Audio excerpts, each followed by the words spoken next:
আর রহমতের 10 দিন, মাগফিরাতের 10 দিন, নাজাতের 10 দিন। এটাও হাদিস, তবে এই হাদিসটা জাল। আর রহমতের 10 দিন, মাগফিরাতের 10 দিন, নাজাতের 10 দিন। একযোগে সকলে এটাকে জয়ীফ বলেছেন, দুর্বল বলেছেন। এটি বিশুদ্ধতার মানদণ্ডে উত্তীর্ণ নয়, সঠিক কোনো হাদিস নয়। রহমত শুধু রমাদানের প্রথম 10 দিন, এরপরে আর রহমত নাই। মাগফিরাত শুধু দ্বিতীয় 10 দিন, এরপরে আর মাগফিরাত নাই। জাহান্নাম থেকে মুক্তি শুধু শেষে 10 দিন, আর না। ব্যাপারটা এমন না। পুরা রমাদানে আমাদের জন্য রহমতের, পুরা রমাদানে আমাদের জন্য মাগফিরাতের, পুরা রমাদানে আমাদের জন্য জাহান্নাম থেকে মুক্তি। রমজান মাসকে 3 ভাগে বিভক্ত করা, এটা নিয়ে যদি বলতেন, রমজানের প্রথম দশক রহমতে, দ্বিতীয় দশক মাগফিরাতে, তৃতীয় দশক নাজাতের, এরকম একটা কথা আমাদের সমাজে প্রচলিত আছে এবং এর সপক্ষে একটা হাদিস রয়েছে।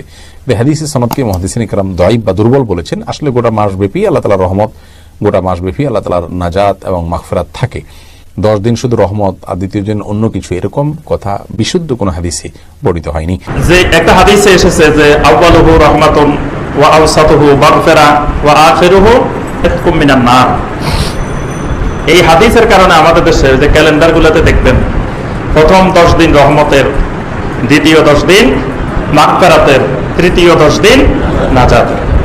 কিন্তু পুরো 30 দিনেই রহমতের, পুরো 30 দিনেই মাগফিরাতের, পুরো 30 দিনেই নাজাতের।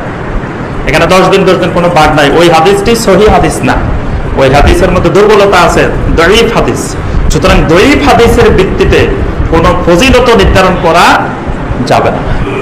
সুতরাং ওই হাদিসের উপরে ভিত্তি করে এই কথা বলা যাবে না যে প্রথম 10 দিন রহমতের, দ্বিতীয় 10 দিন মাগফিরাতের, তৃতীয় 10 দিন। আর স্বাভাবিকভাবে তো বোঝা যায় যে সহিহ হাদিস, বুখারী মুসলিমের হাদিস, নবী সাল্লাল্লাহু আলাইহি ওয়াসাল্লাম বলেছেন ফুতিহাত আবওয়াবুর রাহমা, রমাদান মাস আসার সাথে সাথে আল্লাহ পাক রহমতের সকল দরজা খুলে দেন।